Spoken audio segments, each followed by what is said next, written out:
यदीया वा गंगा विविधनयकल्लोल विमला प्रहज्ज्ञानाम्भोभिर्जगति जन्तां या स्नपयति इदानीमापेक्ष्य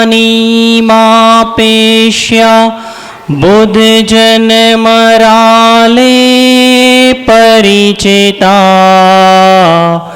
महावीर स्वामी नयन पथगामी भवतु मे महावीर स्वामी नयन पथगामी भवतु मे सत्प्रातिहार्या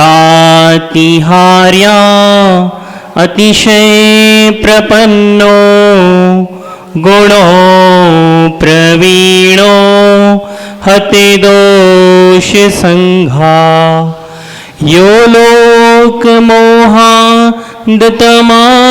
प्रदीपश् चन्द्रप्रभं तं प्रणमामि भावात् चन्द्रप्रभं तं प्रणमामि भावात्।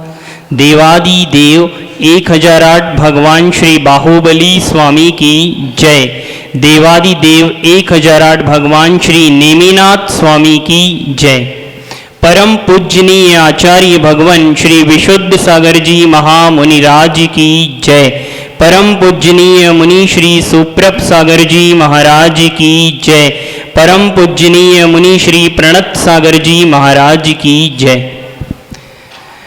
ज्ञान की वर्षा तुम बरसाते हो जन जन को करके कृतार्थ, समय पर समय की शिक्षा देते हो देते यही संदेश। आओ गुरुवर अब हम सब लिए बैठे हैं अपने अपने विकल्प, आकर फिर अपनी वाणी से कर दो सम्यक समाधान। चाल शुरू करते हैं, प्रारंभ करते हैं आज का सम्यक समाधान। परम पूजनीय श्रमण मुनि श्री प्रणत सागर जी महाराज से मैं अपने द्वैकर जोड़ निवेदन और प्रार्थना करता हूँ कि हे मुनिवर, आज उन भव्य जीवों के मन में जो विकल्प उठे हैं, जो विकल्प लेके वो संसार में घूम रहे हैं, उन विकल्पों को आप सम्यक रूप प्रदान करें, कराने की कृपा करें। नमोस्तु महाराज जी, नमोस्तु महाराज जी, नमोस्तु महाराज। नमो अरिहंताणं नमो सिद्धाणं नमो आयरीहाणं नमो अच्छायाणं नमो लोये सवसाहुणं। अनंत अनंत सिद्ध परमेष्टि भगवान की परम पूज्य आचार्य भगवंत गुरुवर विशुद्ध सागर जी मुनि महाराज जी की, परम पूज्य मुनि श्री सुप्रभ सागर जी महाराज जी की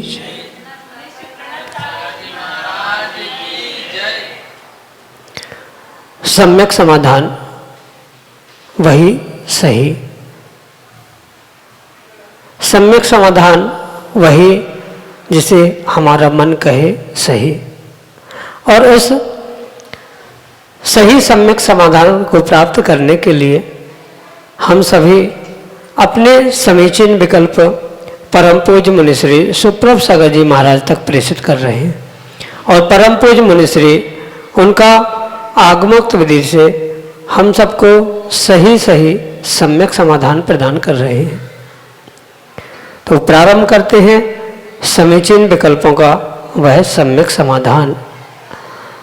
और आज का पहला विकल्प आष्टा मध्य प्रदेश से अनन्य गुरु भक्त परिवार डॉक्टर मगन जैन, श्रीमती चंदा जैन, डॉक्टर अंकित जैन, शिल्पी नंदी परम पूज्य मुनिश्री के चरणों में सपरिवार त्रिकाल त्रिभक्ति पूर्वक कोटि कोटि नमोस्तु निवेदित करते हुए कह रहे हैं कि मेरे आराध्य गुरुदेव नमोस्तु भगवान, मेरा समीचीन विकल्प यह है कि भेद ज्ञानी के शुद्ध उपयोग के स्वरूप का चिंतन एक सामान्य अविरत श्रावक किस प्रकार से कर सकता है, उसका अभ्यास किस प्रकार से करे। हमारे समीचीन विकल्प का सम्यक समाधान करते हुए हमारा मार्गदर्शन करने की अनुकंपा करें। नमोस्तु महाराज जी, नमोस्तु। ओम नमः सिद्धम। परम पूज्य आचार्य भगवान गुरुवर विशुद्ध सागर जी महाराज की, परम पूज्य मुनिश्री सुप्रभ सागर जी महाराज की।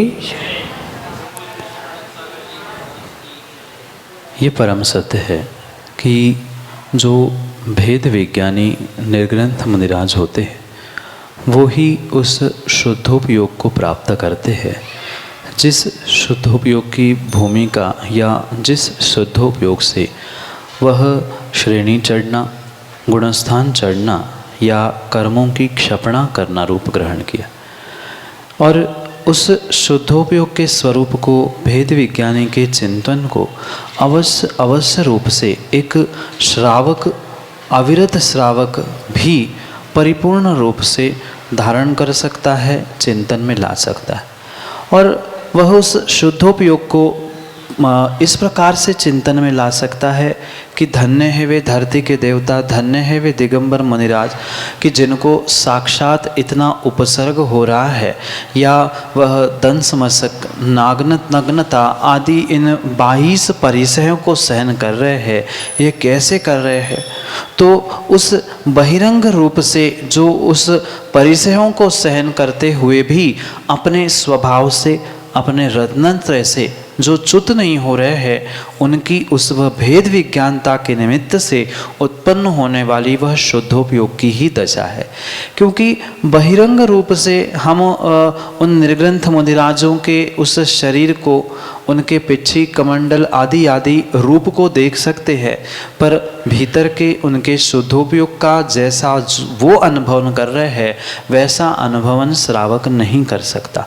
पर फिर भी वे शुद्धोपयोगधारी है, भेद विज्ञानी है आदि का चिंतन वह अपने ध्यान में, सामायिक में आदि आदि कर सकता है।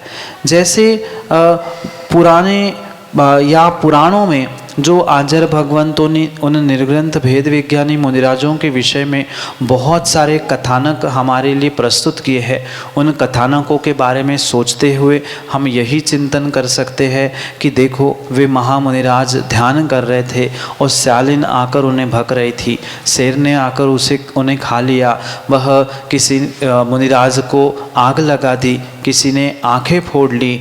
ये जितना भी वह बहिरंग रूप से भेद विज्ञान को धारण करने वाले, परिसय, उपसर्ग आदि को सहन करने वाले जीव है, ये परिपूर्ण रूप से भीतर के उस शुद्धोपयोग के बलीभूत ही, यानी शुद्धोपयोग के निमित्त से ही इतने भेद विज्ञान को प्राप्त करने वाले हुए हैं।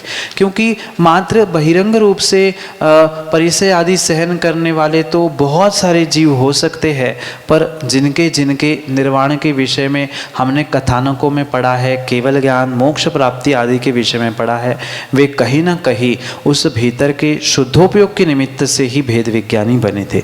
और उनका ही हम चिंतन करें कि वे कैसे आत्मा का चिंतन करते होंगे, कैसे इतने बहिरंग परिसय और अंतरंग क्षुदादि परिसयों को सहन करते होंगे। इसके लिए उन्होंने क्या सोचा होगा, वे कैसे चिंतन करते होंगे, वह आत्मा और जीव और उस शरीर से अपने आप को कैसे निर्लिप्त करते होंगे आदि का चिंतन करना ही उस सामान्य अविरत श्रमिक दृष्टि या श्रावक के लिए ही वह उनके शुद्धोपयोग का चिंतन है। ये परम सत्य है। जो उस शुद्धोपयोग को धारण करने वाले भेद विज्ञानी मुनिराज है, उस शुद्धोपयोग को वह श्रावक प्राप्त नहीं कर सकता, पर वह शुद्धोपयोग भी मैं भी प्राप्त कर सकता हूँ, मैं भी दिगंबर साधु बन सकता हूँ, मैं भी भगवान बन सकता हूँ, ऐसा चिंतन करते हुए वह शुद्धोपयोग तक पहुँचने का पुरुषार्थ अवश्य ही कर सकता है।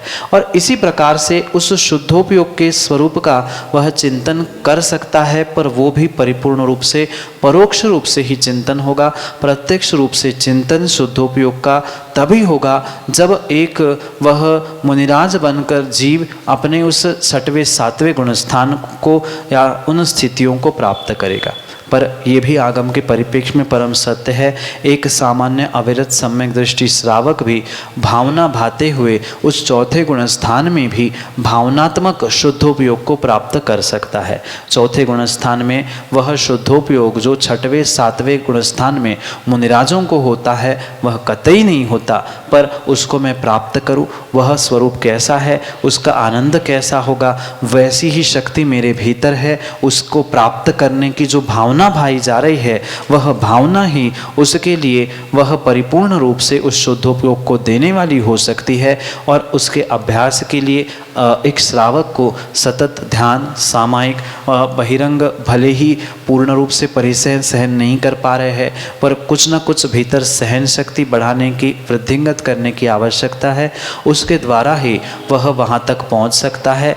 वह स्वाद शुद्धोपयोग का भेद ज्ञानी मुनिराज ही लेंगे, पर उनका स्वाद जैसे कोई मीठा खाने के बाद जैसा चेहरे बनने पर समझ में आता है कि इस व्यक्ति ने मीठा खाया है, तीखा खाया है, चरपरा खाया है या खट्टा खाया है, वह जो मुख में स्वाद ले रहा है वह चेहरे पे दिखता है।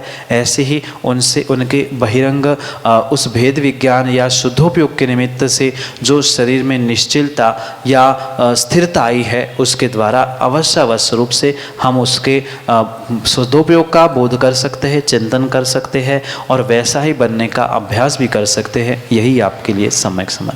हनुमति हरसुले भाष्य महाराष्ट्र से परम पूज्य मुनिश्री के चरणों में त्रिवार नमोस्तु निवेदित करते हुए अपना समीचीन विकल्प रख रहे हैं कि महाराज जी हमारे मंदिर में श्रावण शुक्ला चतुर्दशी से श्रावण शुक्ला पूर्णिमा तक भक्तामृत का अखंड पाठ होता है। भाद्रपद शुक्ला त्रयोदशी से अनंत चतुर्दशी तक ऋषि मंडल का अखंड पाठ होता है।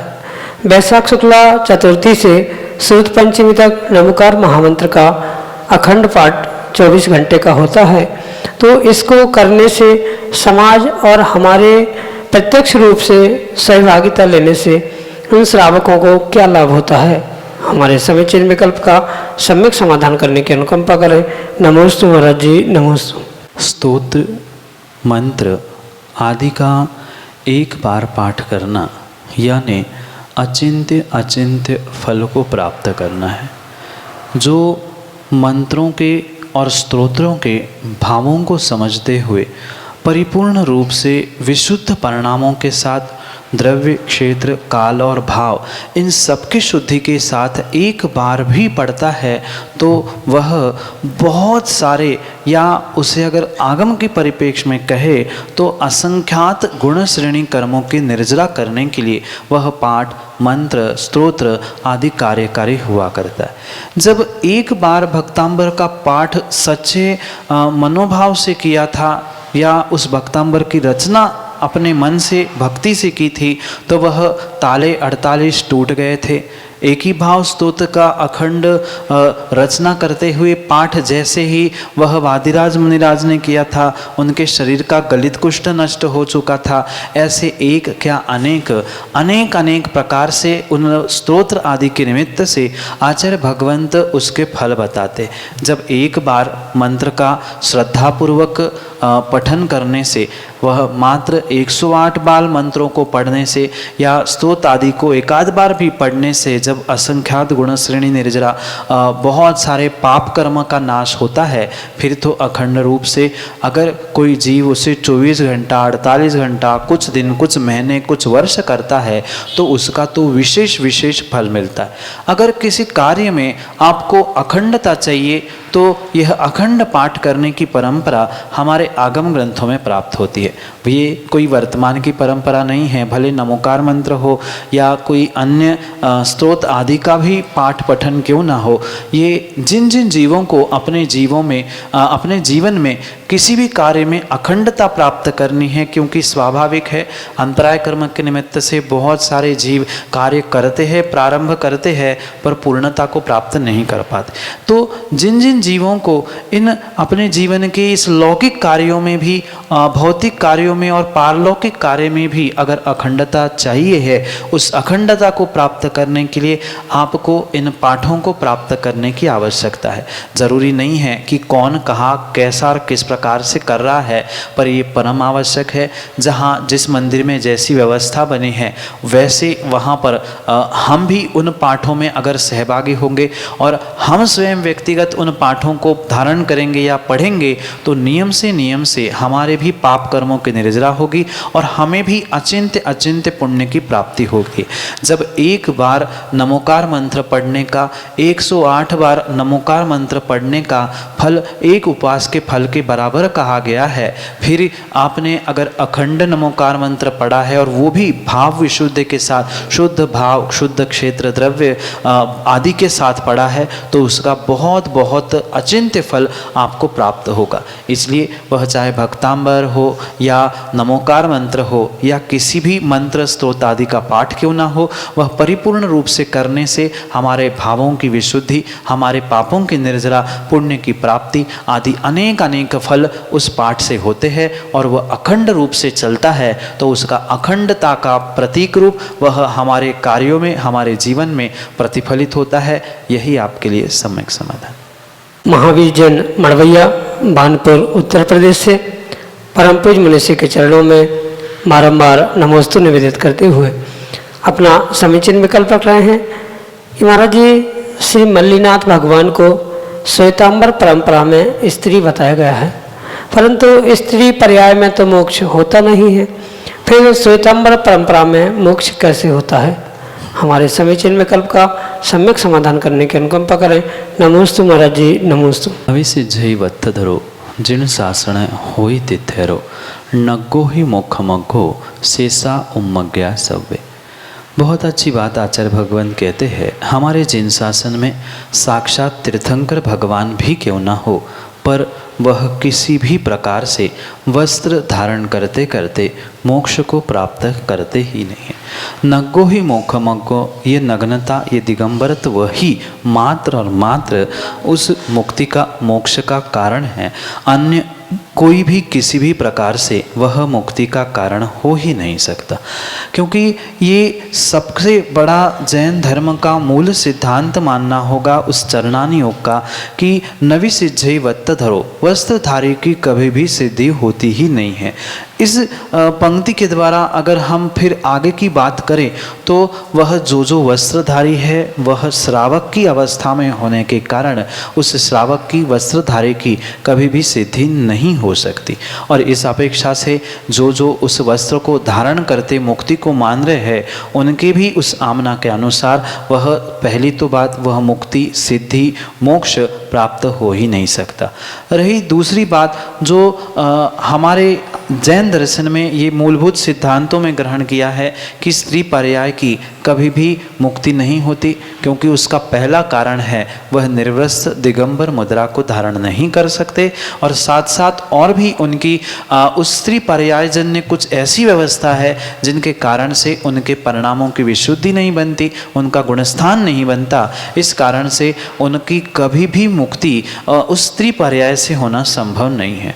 जब भी मुक्ति होगी वह पुरुष भेष ही पुरुष पर्याय भी धारण करनी होगी, कम से कम द्रव्य वेद रूप तो पुरुष बनना ही पड़ेगा और साथ साथ वह दिगंबर भेष भी धारण करना होगा, तो ही जैन दर्शन जैन मत के अनुसार वह भगवत्ता को प्रकट कर सकते हैं, मोक्ष को प्रकट कर सकते हैं, अन्यथा नहीं कर सकते।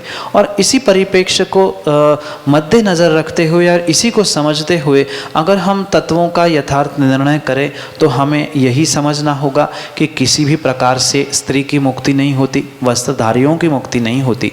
भले ही किसी ने मल्ली कुमार को मल्ली कुमारी के नाम से स्वीकार किया हो, भले ही वे स्वीकार कर रहे हो, पर वास्तविकता ऐसी नहीं थी। क्योंकि दोनों बातों से हमें समझना होगा जो तीर्थंकर होते हैं वह होते हैं, होती नहीं है। क्योंकि जब भी तीर्थंकर बनेंगे वह पुरुष पर्याय से ही बनेंगे, वह भले ही भाव वेद उनका स्त्री क्यों ना हो पर वह द्रव्य वेद से यानी उनका शरीर पुरुषाकार ही होगा, वह स्त्री के आकार के हो ही नहीं सकते। इसलिए पहली तो ये बात वह मल्लीनाथ मल्ली कुमारी थे, यह संकल्पना ही गलत है। और अगर संकल्पना करके उसकी सिद्धि कर रहे हैं तो वे ही अपने ही स्वयं के मत से ही अपनी ही बातों से खंडित करने वाले होते, क्योंकि कथनचित कुछ अंशों में वे इस बात को अवश्य स्वीकार करते हैं। अगर मल्लीनाथ भगवान मल्ली कुमारी थे तो फिर बाकी भी जो स्त्री पर्याय में थे उनसे भी तीर्थंकर बनने चाहिए थे। वे ही अकेले स्त्री पर्याय से मुक्ति को प्राप्त करके अब तुम उन्हें पुरुषाकार क्यों मान रहे हो? फिर वहाँ भी जो प्रतिमाएं बनाई जा रही है वह भी पुरुषाकार की जगह स्त्रियाकार ही बनानी चाहिए थी, पर ऐसा नहीं है। और ये भी संभव नहीं है कि मुक्ति होते समय, दीक्षा लेते समय स्त्री पर्याय थी और मोक्ष जाते समय वो पुरुषाकार या पुरुष पर्याय को प्रकट कर गए, ये भी संभव नहीं हो सकता। जब भगवान को आप पुरुषाकार मान रहे हो, पुरुष रूप मान रहे हो, मल्लीनाथ कह रहे हो, तो फिर पहले वह मल्ली कुमारी कैसे होगी? ये बहुत सारे प्रश्न तर्क अपने उठाए तो हमें ही समझ में आएगा कि ये वास्तविकता नहीं है। कहीं ना कहीं कुछ ना कुछ बातियों में कमी है जिसके कारण से यह भ्रम उत्पन्न हुआ है। और इसी परिप्रेक्ष्य में यही निर्णय हमें करना होगा कि किसी भी प्रकार से स्त्री पर्याय से वस्त्रधारियों की मुक्ति नहीं होती, पुरुष पर्याय में भी वस्त्रधारियों की मुक्ति नहीं होती, और स्त्री और पुनः वस्त्रधारी दोनों की मुक्ति कतई संभव नहीं है। जो मल्लीनाथ भगवान थे वह पुरुष ही थे और राजा थे आदि। उनके मल्लीनाथ पुराण या महापुराण आदि के निमित्त से आप और उनके विषय में विस्तार से जान सकते हो। यही आपके लिए सम्यक समाधान। समीचीन विकल्प के लिए श्रीमती संध्या जैन, महाराजपुर सागर, मध्य प्रदेश से ऑडियो मैसेज के रूप में हमारे सामने। श्री के चरणों में बारंबार नमस्तु। मैं संध्या जैन, महाराजपुर जिला सागर, मध्य प्रदेश से बोल रही हूँ। महाराज जी, मेरा विकल्प का सम्यक समाधान करने की कृपा करें। महाराज श्री, मेरा प्रश्न यही है कि मंदिर में जो राखियाँ रखी जाती हैं वो क्या सूतक वाले या सोर वाले उसको बांध सकते हैं पैसे डालकर मंदिर में या नहीं? महाराज जी, मेरा सम्यक समाधान कीजिए। नमोस्तु महाराज श्री, नमोस्तु नमोस्तु नमोस्तु। हाँ, सबसे पहले तो ये बात हमें समझनी होगी कि मंदिर में राखी दरवाजे पर, टेबल पे, यहाँ वहाँ बांधना ये परंपरा कब से प्रारंभ हुई? किसी भी अगर आगम ग्रंथ को हम खोल के देखें तो वहाँ आपको कहीं भी नहीं मिलेगा कि मंदिर के दरवाजे पे जाके राखी बांध के आ जाओ, किसी टेबल को रक्षा सूत्र बांध लो, किसी को रक्षा सूत्र बांध लो। ये कहीं भी आगम की व्यवस्था नहीं है, क्योंकि जब भी उस रक्षा सूत्र आदि का कथन आता है वह परिपूर्ण रूप से रक्षा सूत्र का कथन आता है, राखी का कहीं भी कथन नहीं आता। ये जो कुछ भी वर्तमान में हो रहा है वह मात्र और मात्र भेड़ चाल चल रही है।